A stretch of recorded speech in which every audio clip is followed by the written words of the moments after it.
Hello guys, welcome to my YouTube channel Nivi nursing point. आप सबका सब स्वागत है। मैं आज आपको आपके सामने लेकर आई हूँ यूरिनरी डिसऑर्डर। ये मेरा पहला यूनिट है जो मैं यूरिनरी डिसऑर्डर पढ़ाने वाली हूँ।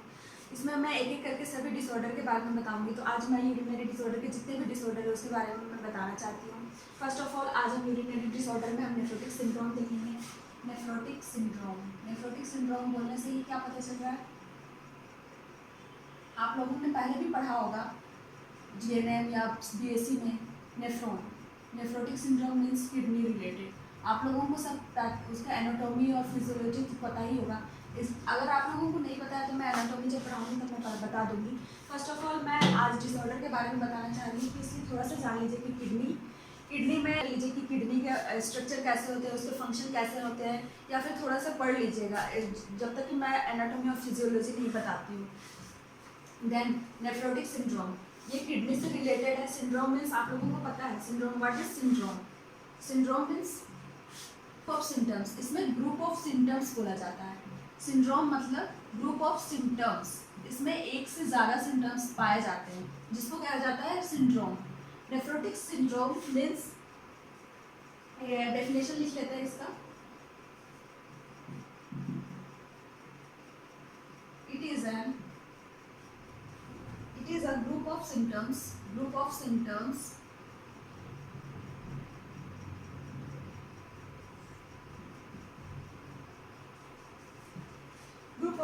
that is characterized by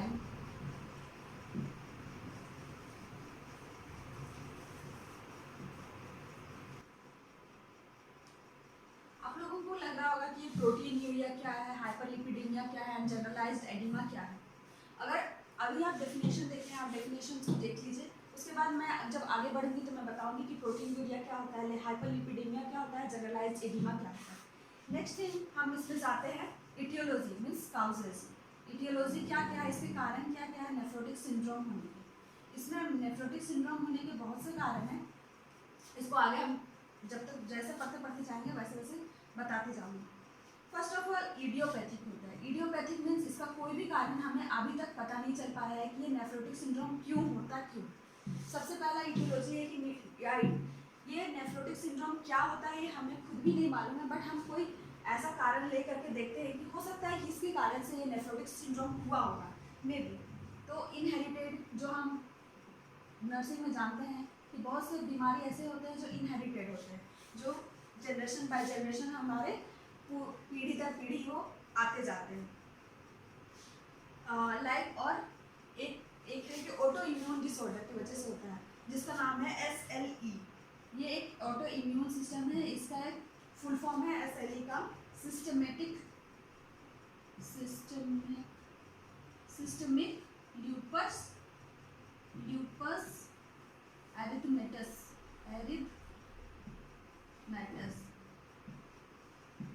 ये ऑटो इम्यून डिसऑर्डर है, ऑटो इम्यून डिसऑर्डर, एक ऑटो इम्यून डिसऑर्डर है जिसकी वजह से हो सकता है कि नेफ्रोटिक सिंड्रोम हो। पहला हमने देखा आइडियोपैथिक, जिसका जो काउजेस नहीं पता चल पाया अभी तक। नेक्स्ट देखा हम इनहेरिटेड, जो जनरेशन बाय जनरेशन हमारे पीढ़ी दर पीढ़ी से आते हैं। अगर हो सकता है हमारे दादा परदादा को अगर नेफ्रोटिक सिंड्रोम हुआ है तो हो सकता है कि इस पीढ़ी में किसी न किसी को हो सकता है, जरूरी नहीं कि हो ही, बट इनहेरिटेड एक काउजेस रखा गया। नेक्स्ट है SLE, एक ये ऑटो इम्यून डिसऑर्डर है जिसके वजह से, इसका फुल फॉर्म होता है सिस्टमेटिक ल्यूपस एरिथमेटस। ये एक ऑटो इम्यून डिसऑर्डर है। इसको हम कैसे पता कर सकते हैं कि ये नेफ्रोटिक सिंड्रोम SLE की वजह से हुआ है। इसको पहचानने के लिए एक साइन होता है जिसको कहा जाता है malar sign. Malar sign means butterfly sign भी बोला जाता है इसमें। नेक्स्ट दूसरे भाषा में बटरफ्लाई साइन। बटरफ्लाई साइन क्यों बोला गया? बटरफ्लाई साइन इसलिए बोला गया क्योंकि इसमें फेस में जो फोरहेड है उसमें रेड रैशेस हो जाते हैं और नोज में हो जाते हैं, बस बटरफ्लाई टाइप के चिक्स में थोड़े से नोज में एंड फोरहेड में हो जाते हैं। दैट्स व्हाई इसको बटरफ्लाई साइन कहा गया। और इसका नेक्स्ट जो बोला जाता है, इसको नाम दिया गया जो मलार साइन। बहुत सारे कॉम्पिटिटिव एग्जाम में भी आते हैं कि नेफ्रोटिक सिंड्रोम में जो SLE की वजह से जो साइन होते हैं वो क्या होते हैं। तो हमारा ये आंसर हो जाएगा मलार साइन। नेक्स्ट हम देखते हैं वो और भी बहुत सारे आपके नेफ्रोटिक सिंड्रोम में हैं काउजेस, जिससे कि आपको हो सकता है कि नेफ्रोटिक सिंड्रोम हो। नेफ्रोटिक सिंड्रोम के जरूरी नहीं है कि नेफ्रॉन में ही हो सकता है कि जो पेशेंट है वो बहुत दिन से हाइपरटेंशन में हो या बहुत दिनों से डायबिटीज़ का पेशेंट हो। तो सिस्टमेटिक, जब जो सिस्टमेटिक डिसऑर्डर उसको बोला जाता है जो पहले किसी डिसऑर्डर पे आपका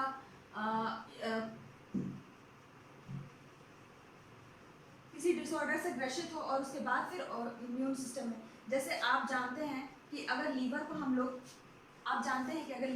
लोग नहीं करेंगे, ट्रीट नहीं करेंगे, तो हो सकता है वो पेनक्रियाज अगल बगल के जितने भी ऑर्गन है उसको इफेक्ट करे। उसी तरह का हाइपरटेंशन को अगर हम लोग ट्रीट ना करें तो हो सकता है कि वो फर्दर हमारा नेफ्रोटिक सिंड्रोम में बदल जाए।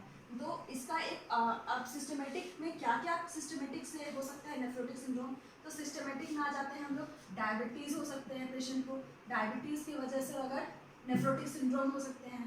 देन हाइपरटेंशन की वजह से नेफ्रोटिक सिंड्रोम हो सकते हैं पेशेंट को।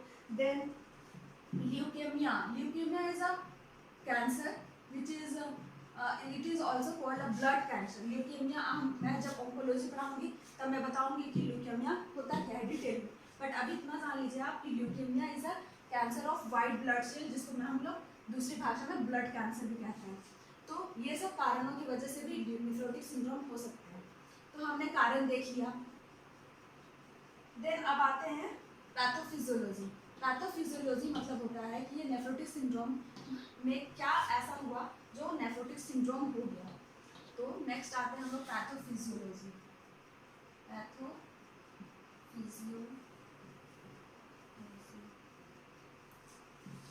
मैं खुद की अपनी नोट्स बनाई हूँ जिसको मैं आपको शेयर कर रही हूँ। मैं खुद की अपने जो नोट्स बनाई हूँ बुक देख करके मैं आपको इसमें शेयर कर रही हूँ। देन पैथोफिजियोलॉजी में आते हैं हम लोग। फर्स्ट में होता है कि आप due to any aetiological factor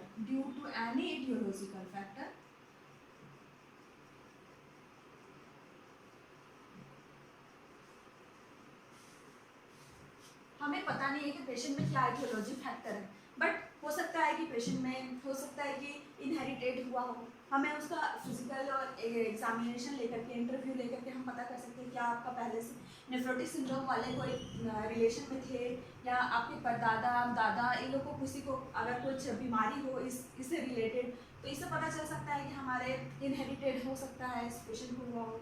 या फिर हम लोग अगर अभी पैथोफिजियोलॉजी देखते हैं तो हम लोग ये नहीं कह सकते कि इटियोलॉजी उसका जरूरी है कि इनहेरिटेड ही हुआ हो, या आइडियोपैथी तो हम लोग नहीं कह सकते हैं कि उसका कोई कारण ना हो, हम लोग को कारण ढूंढना पड़ेगा। तो हम अभी थोड़ी देर पहले पढ़े थे SLE, तो हम लोग मान के चलते हैं कि इटियोलॉजी फैक्टर SLE की वजह से हुआ। तो ये SLE करता क्या है नेफ्रॉन में जो हमें नेफ्रोटिक सिंड्रोम हो जाता है। तो नेक्स्ट देखते हैं कि इटियोलॉजी फैक्टर SLE इंटर कर जाता है रीनल में, एंटर इन रीनल।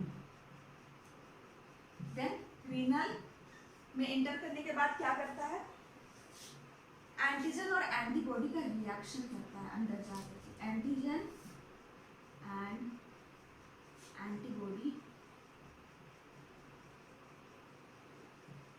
रिएक्शन होता है। रिएक्शन होने के बाद देन फिर क्या होता है, एंटीजन एंटीबॉडी रिएक्शन के बाद क्या होता है, जो वहाँ का कैपिलरीज होते हैं, परमिएबिलिटी, जो कैपिलरीज होते हैं रीनल के कैपिलरीज होते हैं वो इंक्रीज कर जाते हैं। इंक्रीज कैपिलरी परमिएबिलिटी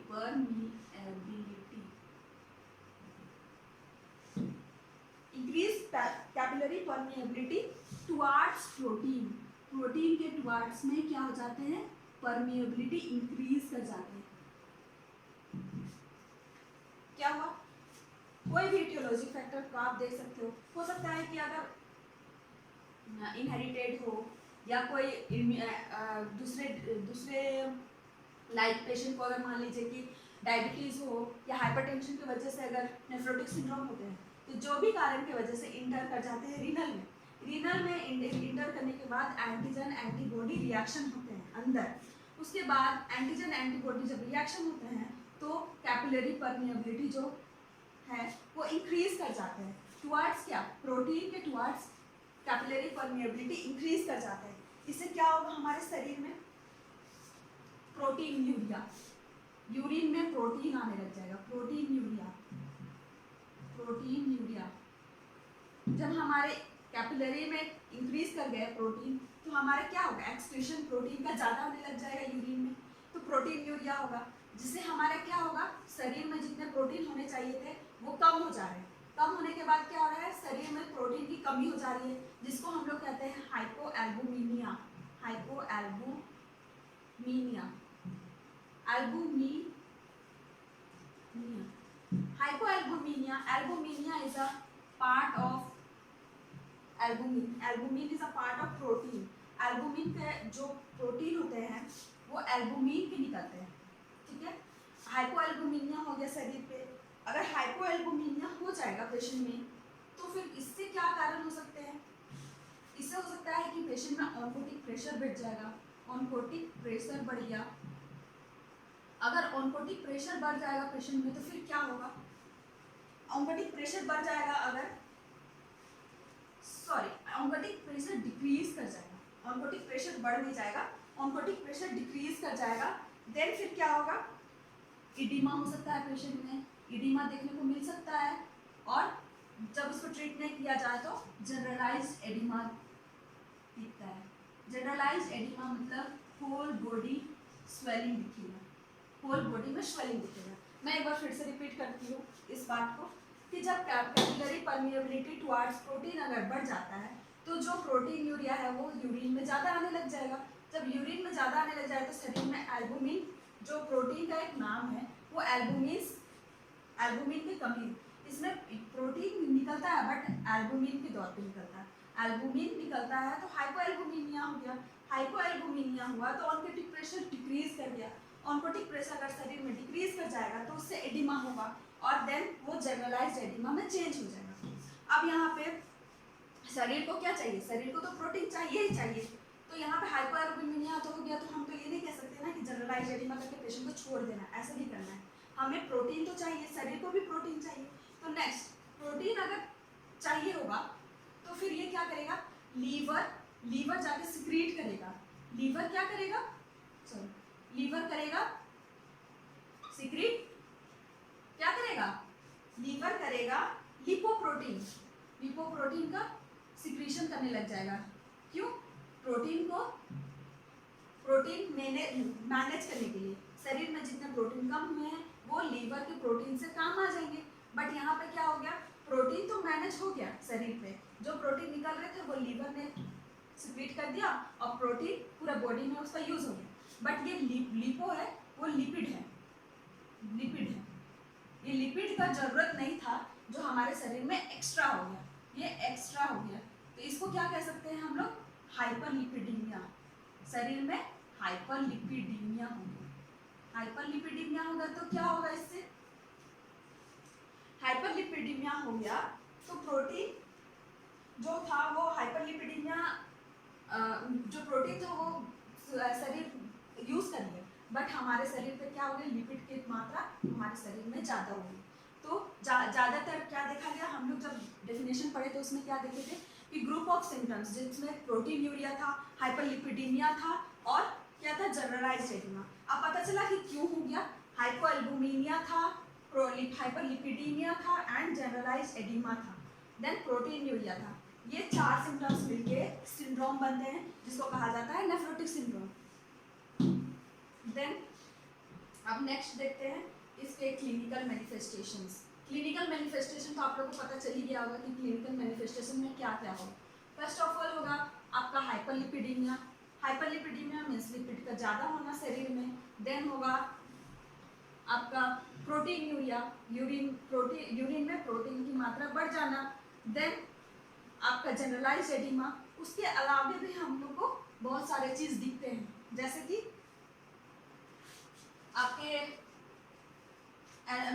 वीकनेस हो सकते हैं, देन मलाइज हो सकते हैं, वीकनेस हो सकते हैं, पेशेंट मलाइज रहेगा। उसके बाद क्या होगा, हाइपरटेंशन हो सकता है पेशेंट को, अगर हाइपरटेंशन के पेशेंट है तो। देन हाइपरटेंशन होगा, और अगर जनरलाइज्ड एडिमा है या फिर ऑनकोटिक प्रेशर कम हो गया है तो पेशेंट में भी एसाइटिस भी हो सकता है, पेशेंट को एसाइटिस होगा। ऐसे करके बहुत सारे ये अदर सिम्टम्स हैं। नेक्स्ट हम लोग देखते हैं एटियोलॉजी। हम लोग ने देख लिया कि डेफिनेशन देख लिया, एटियोलॉजी देख लिया, पैथोफिजियोलॉजी देख लिया, क्लिनिकल मैनिफेस्टेशंस देख लिया। उसके बाद हम लोग आ जाते हैं डायग्नोस्टिक एवेल्युएशंस में कि क्या डायग्नोस्टिक करेंगे हम लोग। डायग्नोस्टिक में कैसे पता चलेगा कि ये पेशेंट को नेफ्रोटिक सिंड्रोम हुआ है। फर्स्ट ऑफ ऑल हमारे नर्सिंग में हमने एक ही चीज़ सीखा है कि पहले कोई भी डायग्नोस्टिक करने से पहले फिजिकल एग्जामिनेशन, फर्स्ट में कुछ भी ना मिले तो फिजिकल एग्जामिनेशंस करना बहुत ज़रूरी है। Head to toe physical examinations. Physical examinations में हम लोगों ने सीखा है हेड टू टो एग्जामिनेशन करना। हेड टू टो एग्जामिनेशन, अगर बोलचाल की भाषा में बोला जाए तो हमें, अगर हम लोगों ने डायग्नोस्टिक नहीं देखा है, कोई डायग्नोस्टिक ऐसा कोई पेपर नहीं बनाया है जिससे हम बता सकते हैं कि ये पेशेंट को नेफ्रोटिक सिंड्रोम है, बट हम देख करके बता सकते हैं कि हो सकता है मे बी इस पेशेंट को नेफ्रोटिक सिंड्रोम हुआ। तो हमें पहले सबसे पहले क्या दिखेगा, हमें सबसे पहले क्या दिखेगा, हमें सबसे पहले दिखेगा पेशेंट में एडिमा। एडिमा दिखेगा, पेशेंट में एडिमा दिखेगा, उसके शरीर में पूरा शरीर फूला फूला दिखेगा, पफिनेस दिखने लगेगा, जिससे हम बता सकते हैं कि मे बी पेशेंट को कोई यूरिनरी सिस्टम में कुछ गड़बड़ी है। ये नहीं बोल सकते हैं कि हमें नेफ्रोटिक सिंड्रोम भी है, यूरिनरी सिस्टम में कुछ भी गड़बड़ी हो सकता है, ये बताना है। फिजिकल एग्जामिनेशन में हमें एडिमा दिखा, देन हम इसका यूरिन एनालिसिस कर सकते हैं। यूरिन एनालिसिस करेंगे, यूरिन एनालिसिस करेंगे तो हमें क्या दिखेगा, प्रोटीन यूरिया बढ़ा हुआ दिखेगा, प्रोटीन यूरिया बढ़ा हुआ मिलेगा हमें यूरिन एनालिसिस करने पे। देन एक्सरे करेंगे, एक्सरे करेंगे किसका, KUB, kidney, urinary bladder, urinary and bladder, ureter and bladder, kidney, ureter and bladder, sorry. Then हम लोग क्या करेंगे, और हम लोग क्या कर सकते हैं, शरीर में सीरम प्रोटीन का मात्रा भी कम मिलेगा बिकॉज ऑफ, क्योंकि प्रोटीन यूरिन में पाया जा रहा है तो लेस मिलेगा शरीर पे सीरम प्रोटीन। देन हमें क्या मिलेगा, और क्या कर सकते हैं, ECG कर सकते हैं देखने के लिए, मे बी पेशेंट का ECG में कुछ गड़बड़ी आ सकता है। देन हम लोग क्या कर सकते हैं, और क्या कर सकते हैं, कोलेस्ट्रॉल भी बढ़ा हुआ मिलेगा, सीरम कोलेस्ट्रॉल भी बढ़ा हुआ मिलता है इस केसेस में, सीरम कोलेस्ट्रॉल भी बढ़ा हुआ मिलेगा। देन हम नीडल बायोप्सी करते हैं। नीडल बायोप्सी किसका करते हैं, किडनी का, ये पता लगाने के लिए कि किडनी में क्या प्रॉब्लम ऑफ किडनी। ये सब डायग्नोस्टिक इवैल्यूएशंस करने के बाद हम ये बता सकते हैं कि patient is suffering from nephrotic syndrome और नॉट। देन डायग्नोस्टिक इवैल्यूएशंस के बाद अब हम आते हैं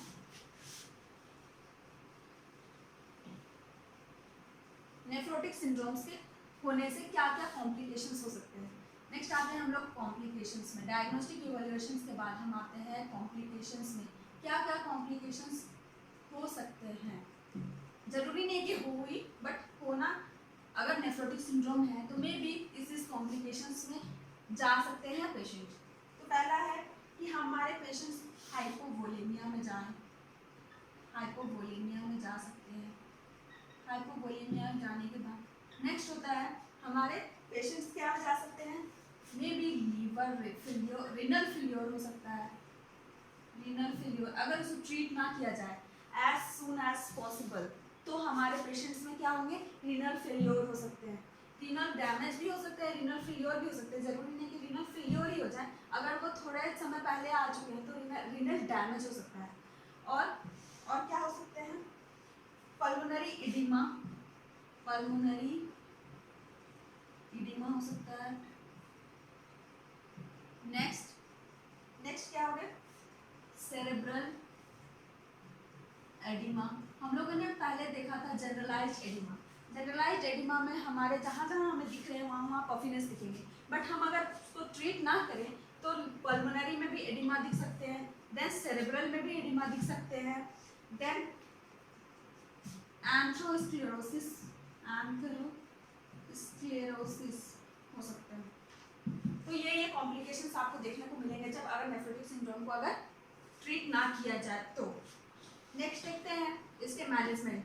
हमारे मैनेजमेंट क्या क्या कर सकते हैं नेफ्रोटिक सिंड्रोम को बचाने के लिए। मैनेजमेंट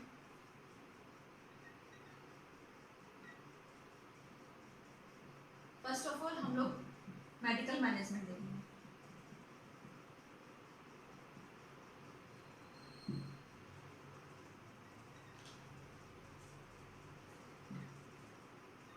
मेडिकल मैनेजमेंट में क्या क्या कर सकते हैं। ऑटो इम्यून रिएक्शंस के लिए हम सप्रेसिव, वहाँ पे बताया गया जैसे कि मैंने बताया कि वहाँ पैथोफिजियोलॉजी में एंटीजन एंटीबॉडी रिएक्शंस होते हैं। तो एंटीजन एंटीबॉडी रिएक्शंस ना होने के लिए हम कौन सा ड्रग दे सकते हैं, as per prescription, not by me और not by nursing staff, as per prescription. हमारे नेफ्रोटिक सिंड्रोम में मेडिकल मैनेजमेंट में डॉक्टर्स क्या देते हैं, तो first of all antigen antibody को सप्रेस करने के लिए हम स्टीरॉयड देते हैं, देन और क्या दे सकते हैं, डायूरेटिक्स देते हैं, डायूरेटिक्स देते हैं। डायूरेटिक्स में भी नाम है फ्रूसामाइड, जिसको लैसिक्स के नाम से हम जानते हैं। डायूरेटिक्स देते हैं, स्टेरॉइड देते हैं। देन हम देते हैं अगर पेशेंट्स हाइपरटेंशन का है तो सिस्टमेटिक फिर उसके जितने भी सिम्टोमेटिक है उसका ट्रीटमेंट होता है। तो अगर मान लीजिए कि हाइपरटेंशन है तो एंटी हाइपरटेंसिव ड्रग देते हैं, और डायबिटीज़ है तो उसको एंटी हाइपरटेंसिव ड्रग देते हैं, डायबिटीज़ है तो एंटी डायबिटीज़ ड्रग देते हैं। ऐसे करके मेडिकल मैनेजमेंट किया जाता है। बट सबसे मेन है कि स्टेरॉइड इस्तेमाल किया जाता है एंटीजन एंटीबॉडी रिएक्शन को सप्रेस करने के लिए। एंटीजन इस्तेमाल किया जाता है, जो स्टेरॉइड इस्तेमाल किया जाता है। देन पल्मोनरी एडिमा या एडिमा को ट्रीट करने के लिए डायरेटिक्स इस्तेमाल कर सकते हैं। अगर पेशेंट को हाइपरटेंशन तो एंटी हाइपरटेंसिव ड्रग देते हैं। मान लीजिए कि अगर पेशेंट्स को कुछ सिम्टम्स अलग हैं तो उसके द्वारा उसको दवा देते हैं। ज़रूरी नहीं है कि हर एक पेशेंट को हर एक सिम्टम्स एक ही मिले, बहुत सारा वेरी करता है, हर एक पेशेंट में वेरी करता है हर एक सिम्टम्स, तो उसके अनुसार हम लोग मैनेजमेंट करते हैं। देन हम लोग आता है मेन टॉपिक नर्सिंग मैनेजमेंट। हम लोग नर्सिंग एज अ नर्स हम क्या मैनेजमेंट कर सकते हैं अगर कोई पेशेंट नेफ्रोटिक सिम्टम्स का आ गया तो।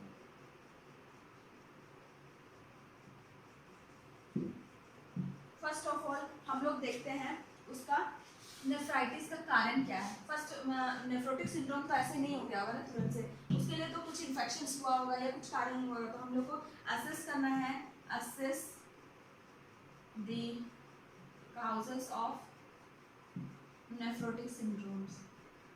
नेफ्रोटिक सिंड्रोम्स के क्या काउजेस थे या क्या हो सकते थे या क्या हो सकते हैं, शायद इसकी वजह से नेफ्रोटिक सिंड्रोम हुआ। हम ये नहीं कह सकते हैं कि ये इसी कारण से हुआ, हो सकता है कि रिलेटेड हो सकते हैं नेफ्रोटिक सिंड्रोम के।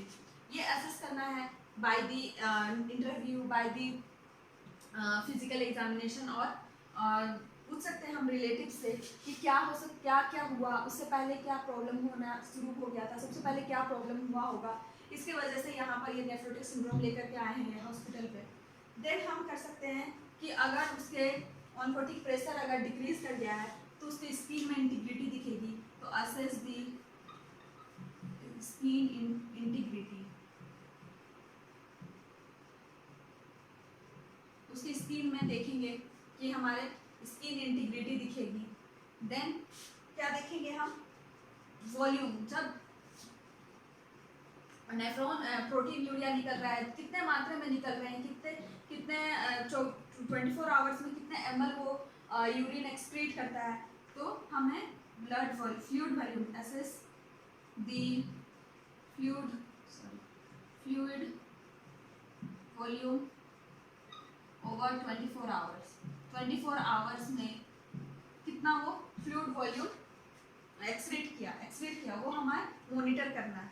देन किडनी फंक्शन को एसेस करना है कि कितना उसका किडनी फंक्शंस, कितना वो किडनी काम कर रहा है।